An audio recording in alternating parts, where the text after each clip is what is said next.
Let us go live to Claudia, who's outside the presidential palace in Rome. Why cannot Italy have a prime minister who's elected by the people? Well, there is a voting law here in Italy that was deemed unconstitutional by the Supreme Court. And Matteo Renzi said all along, since he was elected leader of the Democratic Party back on December 2013, that he wanted new elections, he wanted to win elections outright, but first the parliament should have passed a new voting law that allows Italians to vote, to select and choose their own candidates, something that does not happen with this current law. Well, then he realized, or he said, that he didn't see the former Prime Minister Enrico Letta doing much about it, and he didn't believe that the government was moving fast enough to introduce this new voting law. So he said, well, I don't have any other choice but to replace you as Prime Minister so that I can pass that voting law myself. As a matter of fact, today, during his speech, after he met Napolitano, said that the first law that he will try to push through in Parliament is the voting law. When you spoke to the journalist from Corriere della Sera, he said, we've got to see who the real backers of this government are. What did he mean by that?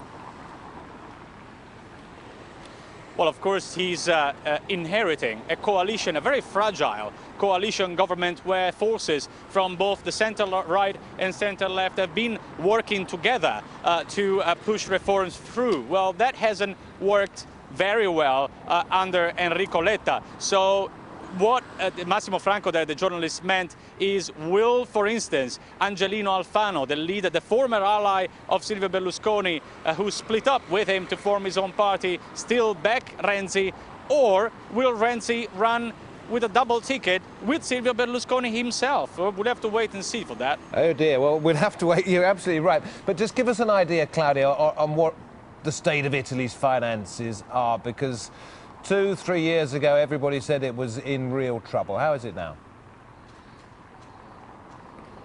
Well, it is still in real trouble. It's better than 2 or 3 years ago. You may remember that 2 or 3 years ago we had the famous spread, which is the lever over which the investors from abroad value the risks in Italy. And the spread back then was up at almost 500, which was almost a point of non-return. Well, if you look at the spread today, after the announcement of the meeting between Renzi and Napolitano, well, the spread was down to 200. That means that the markets at least see this change cautiously positively.